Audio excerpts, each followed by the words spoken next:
Hello everyone, আসসালামু আলাইকুম। চলে এসেছি নতুন আরেকটি মিনি ব্লগ নিয়ে। আশা করি সকলে অনেক ভালো আছেন। ঘুম থেকে উঠে সকাল সকাল চলে এসেছি বাচ্চাদের জন্য খাবার বানানোর জন্য। ওদিকে আমি কেকটা ওভেনে দিয়ে এসেছি, আর এদিকে দেখতেই পাচ্ছেন মিন্টি সাইকেলের মধ্যে বসে জুস খাচ্ছে। দেন মিন্টিকে বললাম, তোমার সাইকেলটা অনেক দিন ধরে পরিষ্কার করা হয় না, আজকে একটু পরিষ্কার করো। যেমন কথা তেমন কাজ, মেয়ে আমার বসে গেছে সাইকেল পরিষ্কার করতে। আর এদিকে আমি ওভেনে কেকটা দিয়ে এসেছিলাম, সেটা অলরেডি হয়ে গেছে। দেন কেকটা নিয়ে এসে মিন্টিকে দিলাম, মিন্টি খেলো। আর এদিকে মেহমিদ বাবুকে আমি কিছু খাবার খাইয়ে দিলাম। এসব করতে করতে আমার অলরেডি বিকেল হয়ে গেছে। দেন আমি ইফতারের আয়োজন করতেছি। এই যে দেখতে পাচ্ছেন, এখানে আমি ইফতারের জন্য আজকে জর্দা রান্না করতেছি।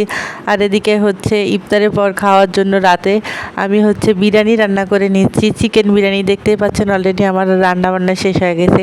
তারপর বাসায় কিছু মেহমান এসেছিল, তাদের জন্য ইফতারের আয়োজন করেছি। এই যে দেখতেই পাচ্ছেন, আসলে হঠাৎ করে মেহমান আসলে যা হয়, যা ছিল তাই দিয়ে আসলে ওদের জন্য ইফতার